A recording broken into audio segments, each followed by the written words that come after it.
नमस्कार, मैं हूं पवन त्यागी।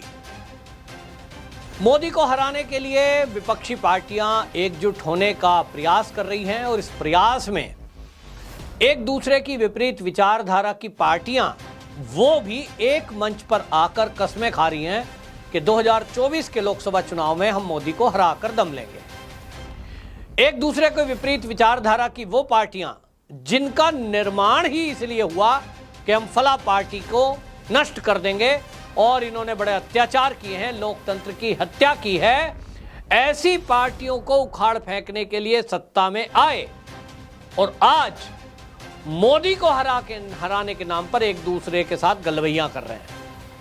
आप देखिए, जो नीतीश कुमार बिहार में विपक्षी पार्टियों को ऑर्गेनाइज कर रहे हैं, वहां लालू प्रसाद यादव भी हैं। लालू प्रसाद यादव, शरद पवार, ये सब कांग्रेस के विरोध में थे। जेपी आंदोलन को कुचलने वाली इंदिरा गांधी, इमरजेंसी लगाने वाली इंदिरा गांधी, इसका सबसे ज्यादा अगर किसी ने विरोध किया है समाजवाद के नाम पर, वो तो आज जो समाजवादी पार्टी के मुखिया हैं वो बीच में नहीं है, लेकिन उनका बेटा भी उस मंच पर था जिन्होंने हमेशा कांग्रेस का विरोध किया। और इसी तरह नीतीश कुमार, लालू प्रसाद यादव, जिनकी पार्टी का ही जन्म इसलिए हुआ कि कांग्रेस का विरोध करना है, आज वो एक मंच पर हैं। इसी तरह तृणमूल कांग्रेस ममता बनर्जी ने बनाई, वो इसलिए बनाई कि कांग्रेस और वामपंथी विचारधारा दोनों मिलकर के वो टीएमसी के मतलब पश्चिम बंगाल का भला नहीं कर रही है और उन्होंने कहा कि हम टीएमसी के जरिए पश्चिम बंगाल का भला करेंगे। अलग बना ली, कांग्रेस नाम रखा लेकिन तृणमूल साथ में ऐड कर दिया। शरद पवार सोनिया गांधी का विरोध करते करते अलग हुए और आज वो भी एक मंच पर हैं। अब ये सब जुटने की कोशिश कर रहे हैं, लेकिन इन सब जुटने की कोशिशों में ये कहा जा रहा है कि ये जो खिचड़ी पक रही थी, इस खिचड़ी पकती में रायता फैला दिया अरविंद केजरीवाल जी ने। अरविंद केजरीवाल ने कंडीशन रख दी कांग्रेस के सामने कि सब मेरे अध्यादेश पे अगर आप सपोर्ट करोगे तो हम आपके साथ आएंगे, वरना तो सबसे ज्यादा पढ़ा लिखा तो मैं ही हूं। तो अरविंद केजरीवाल लाव लश्कर के साथ गए थे, लेकिन उनको उनका एजेंडा यानी उनको अपनी बातचीत ही नहीं रखने दी। आरजेडी के शिवानंद तिवारी ये कह रहे हैं कि आम आदमी पार्टी की तो कोई हैसियत ही नहीं है।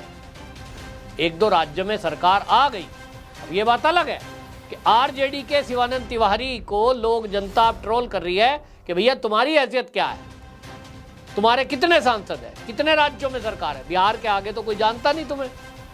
लेकिन कुल मिलाकर के जुबानी जमाखर्च चल रहा है। इसी तरह हमने ये खबरें सुनी होंगी कि किस तरह से उमर अब्दुल्ला केजरीवाल से भिड़ गए। केजरीवाल को कह दिया भाई धारा 370 पर आप हमारे साथ नहीं थे तो हम आपके साथ क्यों आए। इसी तरह अधीर रंजन चौधरी, जो कि लोकसभा के विपक्ष के नेता हैं, वो ममता बनर्जी पर बरस रहे हैं और वो कह रहे हैं कि हमारे राहुल बाबा कड़कड़ाती सर्दी में टी शर्ट में घूमे, ठंड में घूमे, भारत जोड़ो यात्रा करी, तब दीदी आप क्यों नहीं साथ आई, हमारे साथ खड़े नहीं हुए। और इस सारी विपक्षी पार्टियों से जयंत चौधरी, जो कि पश्चिम उत्तर प्रदेश के जाट कम्युनिटी के नेता हैं, वो तो गए नहीं। कुल मिलाकर के जो ये दिख रहा है, अब इसमें आम आदमी पार्टी को ये पता लग गया कि तुम्हारा अध्यादेश के मैटर पर कांग्रेस तो तुम्हारा सपोर्ट करने से रही, क्योंकि यहां तो राहुल बाबा ही है जो प्रधानमंत्री चेहरा बनेंगे, ये क्लियर है। अब जब ये क्लियर है, उसकी भूमिका पहले से बन रही है। भारत जोड़ो यात्रा निकली, फिर ये अमेरिका की यात्रा गए, अब राहुल गांधी को ही आगे लेकर के चल रहे हैं।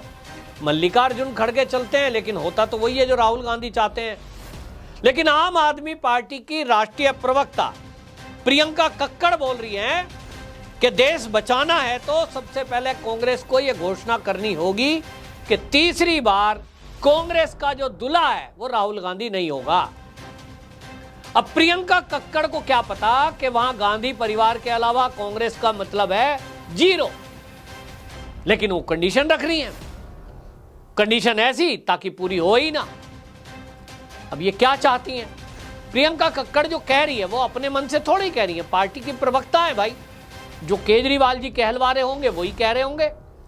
अब केजरीवाल जी अगर राहुल गांधी पर ऑब्जेक्शन कर रहे हैं तो सवाल यह है कि राहुल गांधी के अलावा अगर प्रियंका गांधी वाड्रा आ गई और वो प्रधानमंत्री चेहरा कांग्रेस की तरफ से हुई तो क्या अरविंद केजरीवाल जी उस प्रियंका गांधी वाड्रा के पीछे खड़े होकर नारा लगाने को तैयार हैं जब पंजाब में कांग्रेस की सभा हो रही होगी और वहां आम आदमी पार्टी के नेता भी मंच पर होंगे? सोचिए, अरविंद केजरीवाल को नारा लगाना पड़ेगा प्रियंका गांधी वाड्रा जिंदाबाद। क्या ये कर पाएंगे? निश्चित रूप से नहीं, क्योंकि उनकी अपनी महत्वाकांक्षा है भाई। वो इतने दिन से एक अभियान चलाए हुए हैं, अनपढ़ राजा, मैं पढ़ा लिखा। और वो कोई मोदी के लिए थोड़ा ही है, क्योंकि नाम तो उन्होंने लिया ही नहीं है। किसको कह रहे हैं? राजा माने राज्य में तो मुख्यमंत्री होता है। अब उनके भगवंत मान वो जिस तरह की अंग्रेजी बोल रहे हैं वो समझ में आ रहा है। स्टेलिन से बोल रहे थे अंग्रेजी में, समझ में नहीं आता क्या बोलते हैं। तो अरविंद केजरीवाल अपनी आम आदमी पार्टी में भी ये मैसेज देते हैं। जब वो अनपढ़ की बात करते हैं, जब वो सबसे ज्यादा पढ़े लिखे की बात करते हैं, वो सबको बता देते हैं, देखो भाई सबसे ज्यादा पढ़ा लिखा मैं हूं, इसलिए मुख्यमंत्री दिल्ली का भले ही हूं, लेकिन अब प्रधानमंत्री का बनने का नंबर आएगा तो मैं ही हूं। और इसलिए ये जो प्रियंका कक्कड़ ने बोला है कि भैया तय कर ले कांग्रेस, दूसरी शर्त कांग्रेस को आम आदमी पार्टी ने ये रखी है कि अगर हमारे अध्यादेश पर ये साथ नहीं आए तो हम इनके साथ नहीं जाएंगे। अब पश्चिम बंगाल से चौंकाने वाला बयान आ गया अधीर रंजन चौधरी का। उन्होंने कह दिया कि यहां ममता बनर्जी और कांग्रेस का, टीएमसी कांग्रेस का गठबंधन का तो सवाल ही नहीं उठता। यहां हम ये जो टीएमसी है इसके अत्याचारों को उखाड़ फेंकेंगे और ये जो पंचायत चुनाव है जिसको लेकर ममता बनर्जी ये दावे कर रही थी कि कोई भी संवेदनशील बूथ नहीं है, सब कुछ ठीक है, हमारी पुलिस ही सब कुछ संभाल लेगी, हमें केंद्रीय सुरक्षा बलों की तो जरूरत ही नहीं है। ये कोर्ट का अगर आदेश नहीं होता तो केंद्रीय सुरक्षा बलों की नियुक्ति ही ना होती। इस पर अधीर रंजन चौधरी खुलकर बोले और उन्होंने कहा कि केंद्र की तरफ से जो यहां पर 822 कंपनियां नियुक्त की जा रही हैं, ये थोड़ी हैं, वो उनको कम बता रहे हैं 822 कंपनियों को।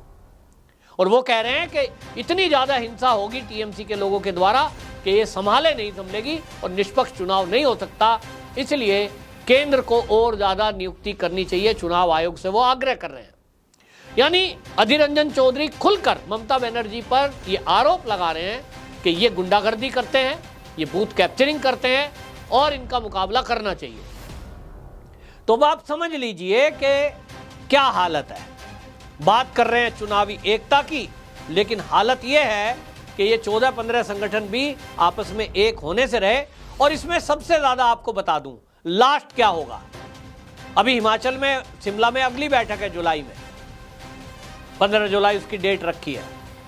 लेकिन आप पक्का देख लीजिए, ये अरविंद केजरीवाल की मर्जी है कि वो साथ में खड़े हो या ना हो, उनसे कोई फर्क पड़ता नहीं। जिस तरह से शिवानंद तिवारी ने कहा है, हालांकि वैसा नहीं है, लेकिन अरविंद केजरीवाल को ये साथ लेकर चलने वाले नहीं हैं, ये तो पक्का है। क्योंकि इनको लग गया, कांग्रेस को लग गया है अब 2-3 राज्यों के चुनाव में कि इन्होंने जो अंदर अंदर समझौते करे थे उससे सबसे ज्यादा कांग्रेस के कार्यकर्ता नाराज हुए। उनको लगा कि आप अपनी पार्टी को ही खत्म कर रहे हो, एक ऐसे आदमी को आगे बढ़ा रहे हो जिससे कोई फायदा नहीं है सिवा नुकसान के। तो एक तरह से कांग्रेस ने तय कर लिया कि अब आम आदमी पार्टी से नेक्स्ट कोई समझौता नहीं।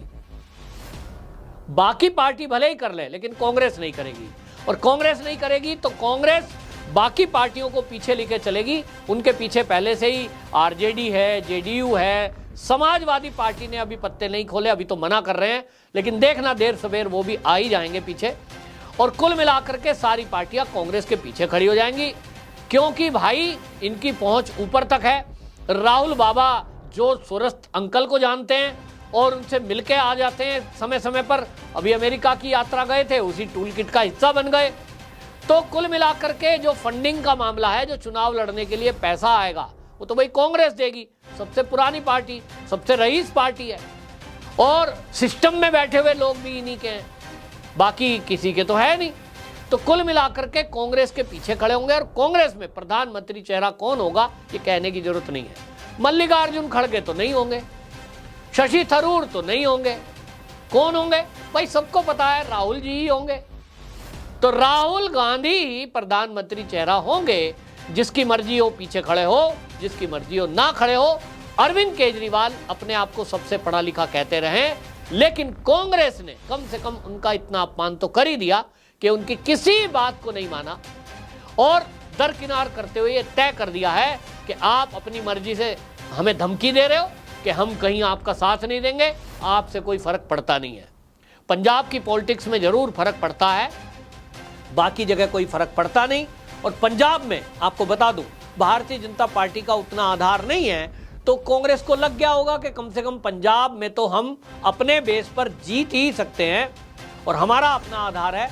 और रही बात दिल्ली की, दिल्ली में केजरीवाल की सरकार है, यहां भी कांग्रेस अगर ताकत लगाएगी तो निश्चित जानिए कि कांग्रेस के 2-3 नेता तो ऐसे हैं जिनसे उम्मीद की जा रही है कि वो अपनी सीट निकाल ही सकते हैं, दिल्ली में ना सही कहीं और से सही। तो अपनी राजनीति को खत्म करना नहीं चाहेगी कांग्रेस जैसी पुरानी पार्टी, और उन्होंने साफ कर दिया है कि हम किसी के बहकावे में नहीं आते। अरविंद केजरीवाल को साथ आना हो आओ, नहीं आना हो मत आओ, हम अध्यादेश पर उनका सपोर्ट करने नहीं जा रहे हैं। तो कुल मिलाकर इस विपक्षी पार्टियों की एकता बनने से पहले खंडित हो गई है और इसमें यह भी साफ हो गया कि इन सभी पार्टियों ने अरविंद केजरीवाल को दरकिनार कर दिया है। बाकी दल पहले से एक थे ही, अभी भी आगे एक रहेंगे। तो अब अरविंद केजरीवाल का देखना होगा कि 2024 में क्या भविष्य होगा। वंदे मातरम।